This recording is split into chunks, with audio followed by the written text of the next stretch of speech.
இன்னைக்கு ஜூலை 31 பிரசாந்த் ஹாஸ்பிட்டல் வந்துட்டு human milk bank launch பண்றோம்.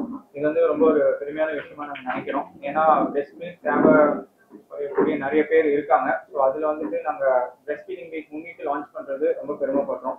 ஸோ இது எத்தனையோ லட்சங்க குழந்தைங்களுக்கு வந்து யூஸ்ஃபுல்லா இருக்கும். இதை இனாகிரேட் பண்றது வந்துட்டு doctor Kumudha, doctor Rama, doctor Geetha. So நான் கேட்கலாம். தாய்ப்பால் வங்கி வந்து இந்த பிரசாந்த் ஹாஸ்பிட்டல்ஸ்ல இன்னைக்கு ஆரம்பிச்சிருக்காங்க. அதுவும் பிரெஸ்ட் ஃபீடிங் வாரத்தை முன்னிட்டு இதுக்கு வந்தது ரொம்ப முக்கியமான விஷயம். ஏன்னா தாய்ப்பால் வந்து எல்லா குழந்தைங்களுக்கும் போய் சேரணும்னா அதுக்கு நம்ம எல்லா முயற்சியும் எடுக்கணும்.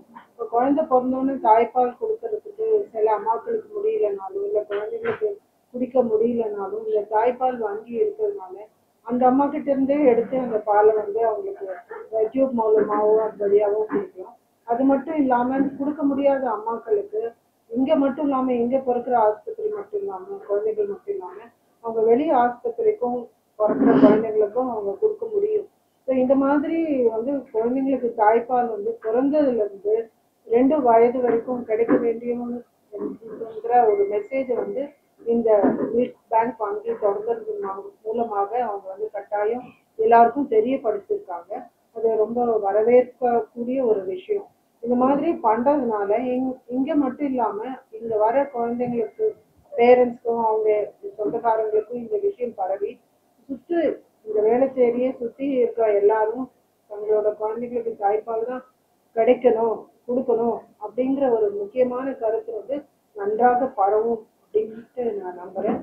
அதனால இந்த விஷயத்துக்கு நான் ரொம்ப அவங்களுக்கு நன்றி சொல்றாங்க. டாக்டர் சொல்றாங்க இதுல பாத்தீங்கன்னா ஒரு 10% குழந்தையும் ஒரு 5% மதர்ஸும் பிரச்சனையில இருக்கலாம். அதாவது பிறந்த உடனே அவங்க தாய்ப்பால் கொடுக்க முடியாத நிலைமை.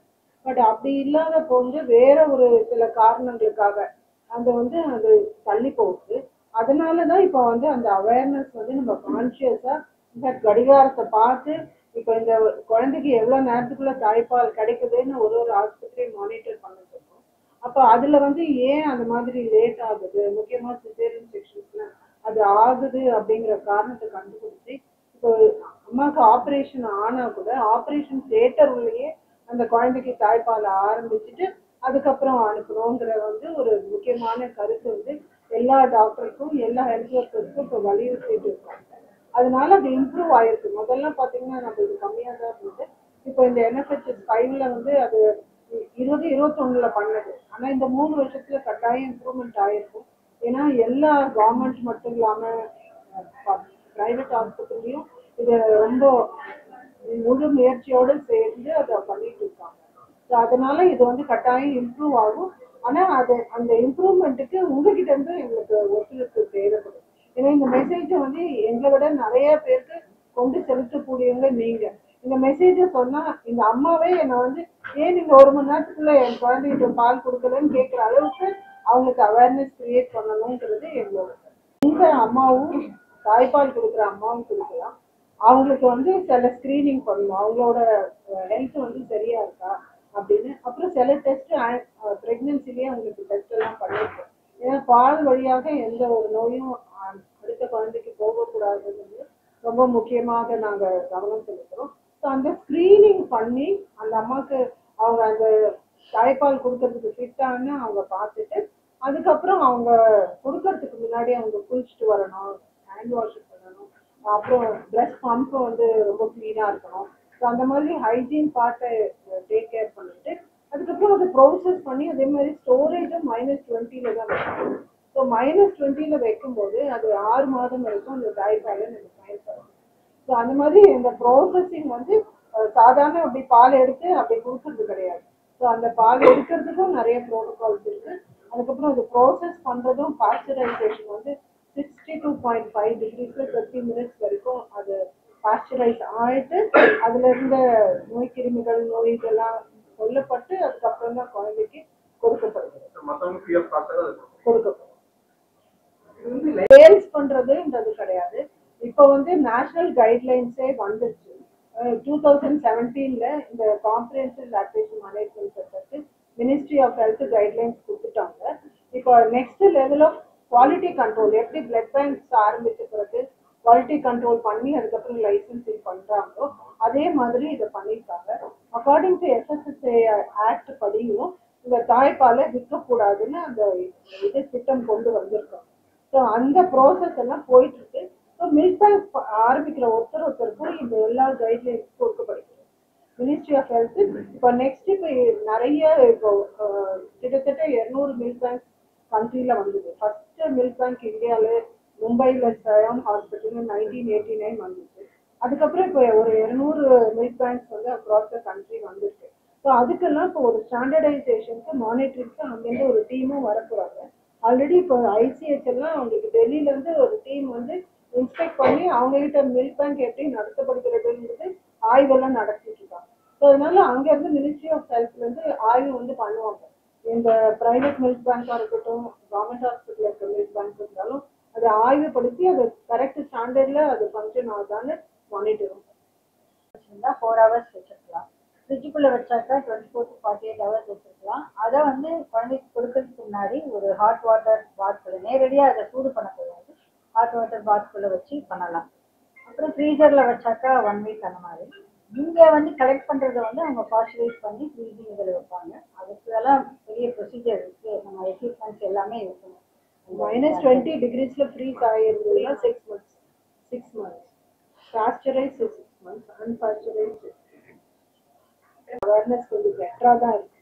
ஏன்னா அவங்க வந்து வேற பாலுக்கு ஷிஃப்ட் ஆகிறது கொஞ்சம் குறைவாக தான் இருக்கு சிட்டியில். அவங்க தாய்ப்பால் வந்து கொடுக்கறது வந்து நிறைய கொஞ்சம் சப்போர்ட்டும் இருக்கு. இப்போ ஒரு நெய்பர் சப்போர்ட்டு இல்லை ஃபேமிலி சப்போர்ட் வந்து சிட்டியை விட கொஞ்சம் அங்கே வந்து கூட இருக்கு. அதனால இன்ஃபேக்ட் சர்வேஸ்லாம் பார்த்தீங்கன்னா அர்பனை விட ரூரலில் கொஞ்சம் breast feeding rates are better. கொடுக்கறது அந்த ரீச் நிறைய கிடைக்காது. யார்கிட்ட கொடுக்கணும், எப்படி கொடுக்கணும், ப்ராக்டிக்கலாக டெய்லி வந்தும் கொடுக்க முடியாது அவங்களால. அந்த இஷ்யூஸ் நிறைய ஒரு ரிச் கேப் இருக்கு. ஸோ இந்த மாதிரி media person should say that இல்ல ஏன்னா இப்போ வந்து ஸ்டோர் அட் ஹோம் வீட்லயே சேவ் பண்ணிட்டு team from hospital can go and collect and come. Daily அவங்க வரணும். அங்கே போயிட்டு நம்ம ஸ்கிரீனிங் பண்ணா ஒரு வாட்டி எடுக்கிறப்போ ஒரு வாட்டி பிளட் டெஸ்ட் பண்ண அவசியம் கிடையாது. ஆக்சுவலா எவ்ரி டைம் டெஸ்ட் பண்ண அவசியம் கிடையாது. So they have done it. இந்த பிரெக்னன்சி பண்ணியிருப்பாங்க. ஒரு 3 to 6 months முன்னாடி தான் டெஸ்ட்லாம் பண்ணியிருக்காங்க. HIV, HPCG, VDR எல்லாம் இருக்குன்னா எவ்ரி டைம் பண்ணணும்னு அவசியம் கிடையாது. ஸோ அந்த அவங்க ஒன்ஸ் வீட்டை கலெக்ட் பண்ணா team from our hospital can go and collect the milk from daily பண்றது போது ஒரு 1 week வச்சிருந்தாங்கன்னா டிபிஎஸ் வச்சுன்னா we can collect and DPS வைக்கிறப்போ we can keep it for week. கொண்டு வந்து நாங்கள் ஃப்ரீசர்ல வச்சோன்னா அது 3 மாசம் வரைக்கும் வச்சுக்கணும். ஆக்சுவலா ப்ரீபாஸ்டரைசேஷன்.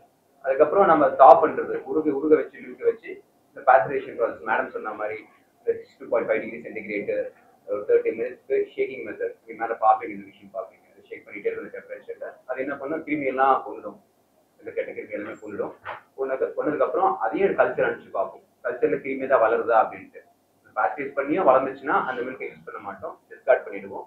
அது வந்து ஸ்டெரைல் வந்ததுக்கு அப்புறம் தான் வேற ஃப்ரீசர்ல மாற்றி that will be ready for dispensing. யார் கேட்குறாங்களோ அந்த ஃபார்ம் ரெக்வஸ்ட் அவங்க கொடுத்ததுக்கு அப்புறம் தான் அவங்க டிஸ்பென்ஸ் பண்ணுவாங்க. as a media person வந்து just to open up that there is a way that they can collect at home also. விஜயால பண்றாங்க. நாங்களும் we have planned to go and collect at home. ஏன்னா எல்லாருமே working mothers இல்ல வந்து they are occupied. Mothers feeding mothers are very occupied. They can't come each and every day to feed. They can save at home and we can go and collect also. That is an option also is available. வீட்டில் பார்த்தீங்கன்னா அவங்க மற்ற hospital கொடுப்பாங்க. இப்போ எங்கள் Kavitha medical காலேஜ்லேயும் இருக்குது. இப்போ நான் வந்து குளோபல் ஹாஸ்பிட்டல்லேருந்து ரிக்வஸ்ட் எனக்கு வந்துச்சுன்னா ப்ராப்பர் டிரான்ஸ்போர்ட்டில் நம்ம கொடுத்து அனுப்பணும். ஒன்றும் பிரச்சனை இல்லை, கொடுத்துருவோம். ஸோ எல்லா மில்க் பேங்க்கும் வந்து தங்களுக்கு மட்டும் இல்லாமல் அடுத்த ஹாஸ்பிட்டல்லேருந்து ரிக்வஸ்ட் அஃபிஷியலாக வந்துச்சுன்னா கொடுக்கும். அவைலபிலிட்டி கொடுத்து இதுல முக்கியமானது வந்து மதர்ஸை மோட்டிவேட் பண்றது. இப்போ ஒரு மதருக்கு வந்து அவங்க நினைச்சுக்க கூடாது, நான் டொனேட் பண்றதுனால என் குழந்தைக்கு பால் கம்மியாகும்னு நினைக்க கூடாதுதான் ரொம்ப முக்கியம். அது பயந்துக்கிறாங்க, ஐயோ இந்த பால் இதோட கொடுத்துட்டேன்னா என் குழந்தைக்கு இருக்குமா அப்படின்ட்டு. கொடுக்க பால் சுரந்துகிட்டே இருக்குங்கிறது வந்து நம்ம முக்கியமா மதர்ஸ் கிட்ட எம்பசைஸ் பண்ணணும், அவங்கள மோட்டிவேட் பண்ணணும், கவுன்சில் பண்ணணும். நம்ம மற்றவங்க கிட்ட நான் எப்பவுமே சொல்ல மதரை விட ஃபேமிலி மெம்பர்ஸையும் நம்ம மோட்டிவேட் பண்ணணும். அவங்களுக்கும் சொல்லி கொடுத்தாதான் வீட்டுக்கு போய் கூட அவங்களுக்கு சரி நிறைய பால் வருதே வேஸ்ட் ஆகுதே அப்படின்னு நினைக்கும் போது அவங்களுக்கு சரி வேற குழந்தைக்கு அவங்க பார்த்துருப்பாங்க. கவர்மெண்ட் ஹாஸ்பிட்டல் எல்லாம் குட்டி பார்ப்பாங்க. அம்மாங்க வேற ஏதாவது ஒரு ஊர்ல இருப்பாங்க, ஆந்திரால இருந்து பேபியை மட்டும் அமுச்சு விட்டுருப்பாங்க. அந்த மாதிரி பேபிஸ்க்கெல்லாம் அவங்க மனமும் வந்து டொனேட் பண்ணாங்கன்னா அவங்க பால் சப்ளை வந்து கண்டினியூஸா இருக்கும். That is a very big advantage அந்த மதருக்கு கூட. இல்லை இப்போ மதர்ஸ் வந்து டொனேட் பண்ணணுங்கிற அவேர்னஸ் வந்துருக்கு. அதாவது ஜீரோன்னு நம்ம சொல்ல முடியாது. இப்போ நிறைய பார்த்தீங்கன்னா எங்களுக்குமே சில்ட்ரன்ஸ் ஹாஸ்பிட்டல் நான் இருந்தப்போ அங்கேயும் அனுப்பிட்டு இருக்காங்க. அதே மாதிரி இப்போ கவிதா மெடிக்கல் காலேஜும் ஹாஸ்பிட்டலில் இருந்துட்டு பார்த்துட்டு போகிறாங்கல்ல, வீட்டுக்கு போனதுக்கப்புறமா அங்கேருந்து கொடுத்து விடுவாங்க. அவங்க பால் நம்ம ஆனால் அங்கேருந்து அதை எடுத்துகிட்டு வர்றதுக்கு டிரான்ஸ்போர்ட்டுக்கு நம்ம அரேஞ்ச் பண்ணோம்னா அவங்க கொடுப்பாங்க. அதே மாதிரி ஆஸ்பத்திரிக்கு வரும்போது ஓபிடிக்கு அவங்க குழந்தைய வேற விஷயத்துக்கு தடுப்பூசி அந்த மாதிரி செக்அப் வரும்போதும் அவங்களே வந்து கொடுத்துட்டு போவாங்க. அது மட்டும் இல்லாமல் இந்த ஆஸ்பத்திரியில் தாய்ப்பால் ஊட்டுற ஸ்டாஃப் இருக்காங்கன்னு வச்சுக்கோங்க, அவங்களும் வந்து கொடுப்பாங்க. டாக்டர்ஸு, நர்சஸ்ஸு அவங்க வந்து வேலைக்கு வரும்போது தங்களோட பாலை வந்து நாங்கள் கொடுத்துட்டு போவாங்க. அது இல்லாமல் இந்த மில்க் பேங்க் வந்து அவங்களோட பாலை ஸ்டோர் பண்ணுறதுக்கு யூஸ்ஃபுல்லாக இருக்கும். இப்போ நான் காலையில் எங்கள் வேலைக்கு வரேன், என் குழந்தைய வீட்டில் விட்டுட்டு வரேன்னா, இப்போ இவங்க மில்க் பேங்க் அவங்களோட மில்கை ஸ்டோர் பண்ணி சாயந்தரம் போகும்போது கொடுத்து விடுவாங்க. ஸோ அந்த மாதிரி நிறைய சர்வீசஸ் அண்ட் சப்போர்ட் கொடுக்கணும். இது அடுத்த குழந்தைக்கு தான் கொடுக்கணும் இல்லையா? இப்போ அந்த அம்மா வந்து ஆல்வேஸ் டொனேஷன் மட்டும் பண்ணணும் கிடையாது. அதனால தான் we quality comprehensive lactation management. எல்லா தாய்மார்களும் குழந்தைக்கு தாய்ப்பால் கொடுக்கறதுக்கு உதவணும். அது அந்த அம்மாவே எக்ஸ்பிரஸ் பண்ணி தன்னோட பாலை இங்கே வச்சுட்டு நான் சாயந்தரம் எடுத்துட்டு போனோம்னாலும் அவங்க கொடுப்பாங்க, அந்த பாலை கொடுப்பாங்க. அவங்க வீட்டில் எடுத்து போய் அவங்க குழந்தைக்கு கொடுப்பாங்க. ஸோ பால் கட்டிட்டு இருக்கு, கஷ்டப்படணும் ஒர்க் டைம்ல, அந்த மாதிரி பிரச்சனை இல்லாமல் அவங்க பார்ப்பாங்க.